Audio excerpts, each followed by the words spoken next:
Well, as we just heard, finding a job is a challenge for many Americans. For veterans, there's the added burden of adjusting to a dramatically different working environment. But as Mark Niu reports, one program in San Francisco is helping veterans learn skills they'll need for today's marketplace. From the military to Silicon Valley, these veterans are learning about computer coding, social media, and LinkedIn, all for free.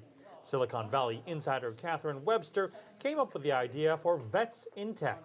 Here we were with about 8,000 to 10,000 jobs open in tech. It's during the holidays. I'm looking at my father's military picture, and I'm also watching 4,000 returning veterans. Former Air Force weapons specialist Garrett Deese is running this session. It all has to do in the translation. If I made one little mistake, I could cost thousands of people their lives. So they bring that to the marketplace. Air Force veteran Christopher Perry teaches coding for Vets in Tech. He not only wants to help vets learn computer skills, but also change their frame of mind.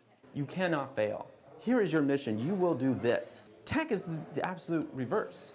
You're expected to take chances. In fact, if you're going into the tech industry, especially if you want to be an entrepreneur and you haven't failed, or you said, I've never made a mistake, the first thing we're going to think is, get out of my office. Ryan Richards served in Iraq and Afghanistan.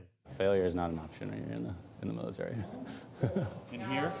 Here it's acceptable. You can do it, and then you can get back off the ground, dust yourself off, and continue on. Many veterans here are learning something completely different, new skills and a new culture. But they also say that with the experiences they've had in the military, they're perfect candidates for Silicon Valley.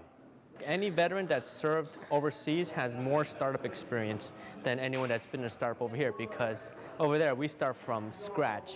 I mean, you want a desk, you get 2 cinder blocks and a piece of plywood. While Vets in Tech has received some sponsorship from big companies like Cisco, HP, Intuit, and Salesforce.com, it's still an all-volunteer group where people donate their time. When asked why he does it, Air Force veteran Perry says military training taught him to rely on his fellow soldiers in a war zone, and that sense of camaraderie remains with him today. Mark Niu, CCTV, San Francisco.